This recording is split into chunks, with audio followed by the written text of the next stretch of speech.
एक नगर में एक राजा रहता था। देखो कैसे महापुरुष पहुंचाते कहां तक। राजा रहता था, राजा की एक राजकुमारी थी, वो बड़ी सुंदर थी, अकेली राजकुमारी थी। उसको किसी को देखने को नहीं दिया जाता था। एक दिन वो रथ पे सवार होकर एक बगीचे में टहलने गए सखियों को समेत, और वहीं पर एक मेहतर का लड़का था, छोटा था, 10-15 साल का था। मलमूत्र का टोकरा लिए जा रहा था फेंकने के लिए, अब उस लड़की पे नजर पड़ गई। अब उसकी नजर जो थी वो डिग गई। उसके मन में आ जाए ये लड़की के साथ मेरा विवाह हो जाए। अब तो ये छोटा मुंह बड़ी बात हो गई। कहां आसमान में सूरज है और कहां एक नीचे पतिंगा है, उड़ान भर के सूरज तरफ जाना चाहता है। ये भावना बन गई। उसने जाकर के 1-2 दिन तक खाना नहीं खाया, पानी नहीं पिया, उसी ढीड़ में मेरा माँ को पता लगी तो माँ ने पूछा तो उसने बात बताई। बस जुबान को बाहर मत निकाल देना, अगर सांस भी निकल गई, जन तक भी तेरी आवाज पहुंच गई तो हम न रहेंगे, न तू रहेगा, न पिता रहेगा, न परिवार रहेगा, 7 पुश्तों तक समाप्त कर दिया जाएगा। कहां तूने मन लगा दिया? सबने समझाते हैं। अब वो सूखता चला जाता है, कतई कमजोर हो गया। तो जब ज्यादा कमजोर हो गया तो परिवार वालों ने सोचा, आखिर बाद में उसने बोलना तक बंद कर दिया। कोई कुछ पूछे बोलता ही नहीं है, मूक हो गया। इतना कमजोर हो गया, उससे गम में मूक हो गया। कोई कुछ कहे, कितना समझाए, मानो उसे सुनाई नहीं देता है। तो दिमाग में आया अब कोई हवा का चक्कर हो गया है, ये पागल हो गया है। उस लड़के को माँ बाप जो थे, एक नगर से बड़ी दूर पर जंगल था, जंगल में एक महात्मा जी रहते थे, तो महात्मा जी को दिखाने पहुंच गए। तो महात्मा जी ने बच्चे को देखा, कहा क्या बात है?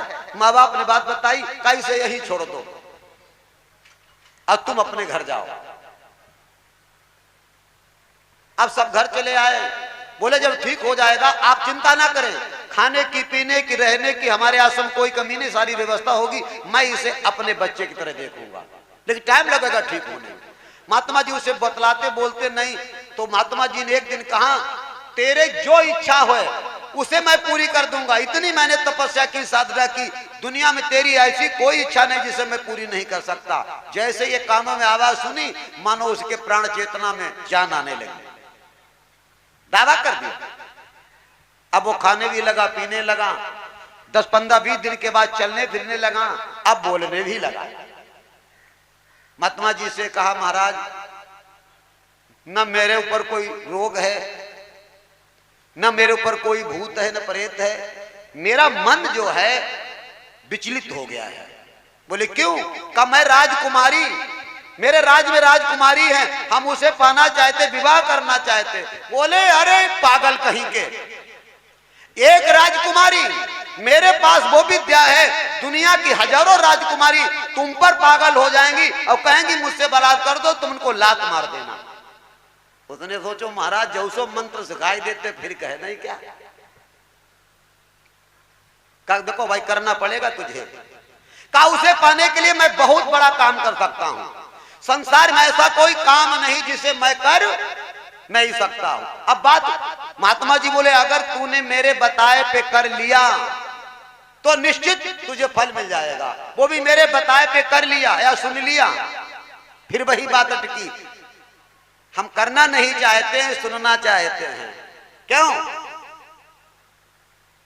करने की बात करते हैं वो कि मैंने बताया सो कर लिया या सुन लिया। इतनी देर मैं तुमको सुना रहा हूं, हम ये नहीं कहते सुन लिया तो भला हो जाएगा। जो संत बताते हैं उसे जाके कर लिया तो भला हो जाएगा, या सुन लिया। ज्यादातर इस समय तो यही बताने वाले आते हैं, मेरी बात सुनो कल्याण हो जाई है, कथा सुनो कल्याण हो जाई है, इतने सत्संग सुनो तुम्हारो कल्याण हो जाई है। बस वही काम चला दे भैया। और संत कहते हैं एक बार सुन के तुम कर लो, अगर वहीं से भला न होना शुरू हो जाए तो हम पर शिकायत करना, बस अंतर इतनो है। और तुम होना ज्यादा जाइए कि वहां कर न कुछ बताओ ना ज्यादा, खाली सुनो नहीं बताओ ज्यादा।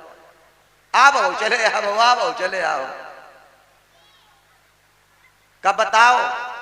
तो संत ने उन्हें नाम दान दे दिया।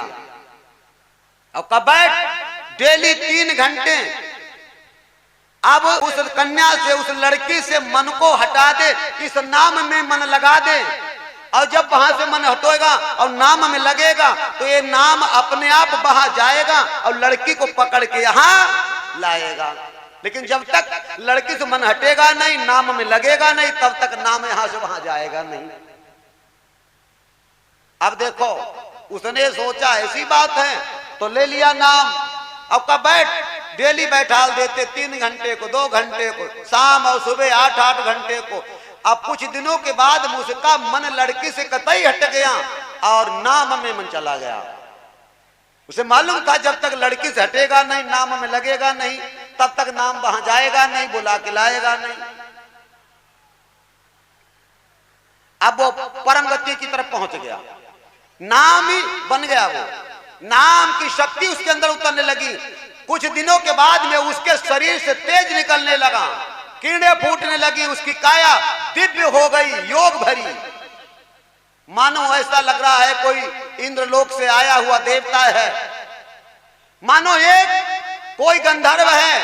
पूरे शरीर में प्रकाश ही प्रकाश, नाम की धुनें चल रही हैं। का अब तो है जा। बोले महाराज अब हम कहां जाएं?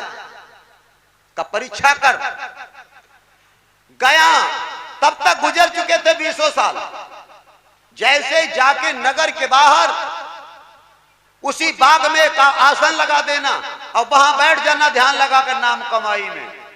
और जैसे बैठा है धीरे धीरे 1 न 2, 2 ने 4 चर्चा हो गई कि एक योगी आया है, एक ऐसा महापुरुष आया, उससे तेजवान कोई नहीं है।